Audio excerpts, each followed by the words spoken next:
الذي برق الإسالة توادى الأمانة ونصح للأمة وجاهد في الله الحق جهاده في سبيل الله حتى أتاه اليقين. أما بعد, all praises are due to Allah subhanahu wa ta'ala.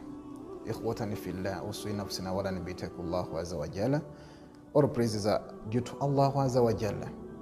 The Prophet sallallahu alaihi wasallam emphasizes everyone to stick on the goodness in this world, because it is the goodness that is going to help you from this world here. It is the goodness that you're doing in this world that it is going to benefit you in the hereafter. Some of us, we are taking our lives in the world. We are not bothering to know what is going to happen in the next world. There are 3 sects that I said earlier in one of the episodes that we have been shooting. There is life in the stomach, there is life in the dunya, and there is life in the grave. Now, among these, you must also understand that every time that you spend on this world, there is a number of people that are dying. There is majority, millions of people who are being born. As we are talking right now, people are being organized to be taken for burials. As we are talking right now, people are taken to the operation rooms. As we are talking right now, people, they have been put on the oxygen cylinders. As we talk right now, people are dying. As we talk now, there's one who is grieving, have lost their wife. As we talk now, majority of the people have lost jobs.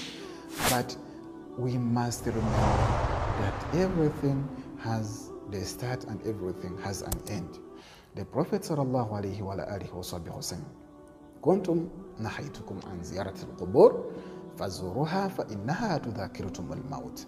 At first, I restricted you from visiting the graves, but right now I have now allowed you to go and visit the graves, such that when you reach there, you may stick on what you're doing, you may stick on the ibadah, and you may stick on what other people are doing. You may differentiate the two, al-halali wa al-haram. But for us, we don't have the knowledge of now differentiating the two. We don't have the knowledge of taking this to the next level. We are after satisfying ourselves. We are after getting rid with our hearts, our families. People are taking nepotism, so they favor their families. As others, they are suffering. It is not about looking at political issues. It's not about looking at sports issues. It's not looking about what, but it is the message to every believer, to every mu'min, that wherever you are, you must remember that there is death. Kullu nafsin dha'iqatul maut.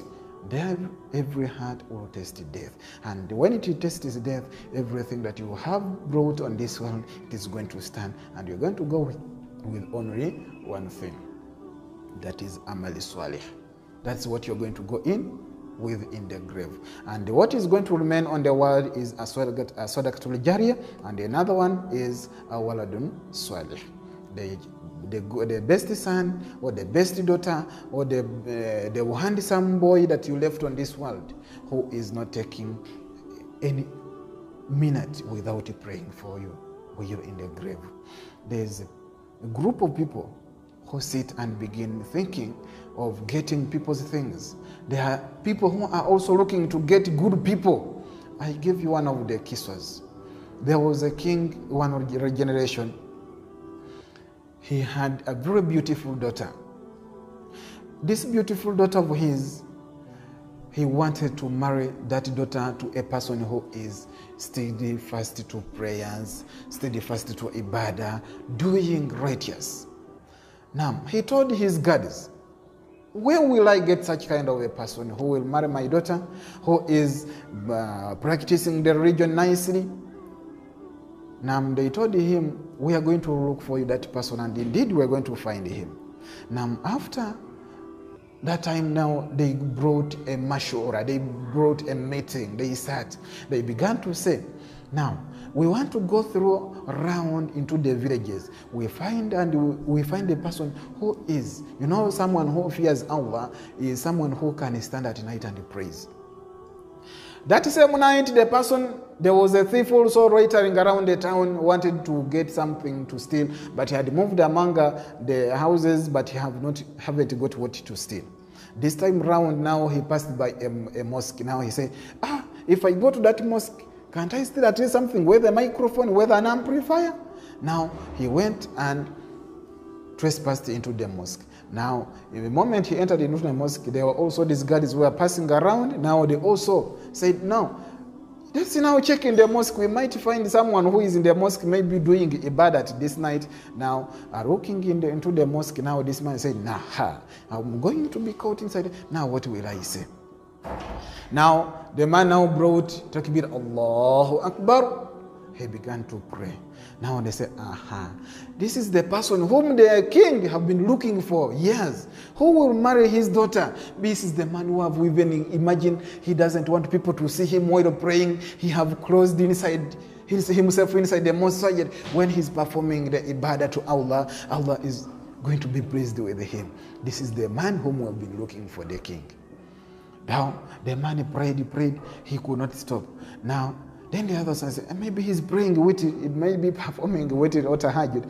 Now, they say, we are going to wait for him, whether it is at what time, we are going to take this man to the king. Because he's the man whom the king has been looking for years. Allahu Akbar. Now, the man, as the moment he finishes to takbir, to taslim like this, he looks around, people are still gathered around waiting for him. Then someone said, he's still continuing. This is Sunnah. Let's just call him. We tell him the king is calling you. Now, they took him and said, no, please stop this ibadah. The king is looking for you. This is the man whom the king have been looking for. I said, now, please let me at least talk about myself. I had come here to steal, but no, they didn't listen to that. They knew the man is kidding. He doesn't want to go to the palace to marry the king's daughter. Now, upon reaching the palace, the king told him to sit on the chair. Now, the king told him, you are such a man whom I've been looking for years, someone to marry my daughter, someone who performs ibadah. Imagine you've been caught at night in the mosque, you're performing ibadah. Now, you are going to marry my daughter, and when I die, you're the one who is going to inherit this kingdomship, and you're the one who is going to sit on this throne after me passing away. Then the man said, wait. He came aside and said, Ya Rabbi, really, on the fake prayer that I've been performing, me I want to steal now, I'm being granted the daughter of the king. I'm going to be in the heir of this wealth in this palace. Ya Rabbi, from today I will not be among the stealers, I will not be among the thieves. I won't steal anymore. Then this is what you have to understand. Everything, when you do something that ridi Allah, then you're going to ridi your nafs also. Something that satisfies Allah subhanahu wa ta'ala, it is also going to satisfy yourself. And it is going to satisfy your heart. If it is to get rizq, that you use a lot of force, then the birds could not have got rizq because they are in the air, they are just flying. Then if we are to use a lot of force, we could have not got the power to feed the fish in the oceans and the lakes. Who takes food to the ocean? Who takes food to the birds in the bush? It is Allah subhanahu wa ta'ala. Majority of us, we take Allah for granted. Majority of us, we take Allah for granted. Allah subhanahu wa ta'ala is going to punish us if we don't regret to what we're doing. We need to seek repentance, we need to be satisfied with what we have, and we need to have everything in the hands that Allah subhanahu wa ta'ala is going to give us. الذين يستمعون القول فيتبعون الأحسن صلى الله عليه وعلى آله وصحبه وسلم. السلام عليكم ورحمة الله وبركاته.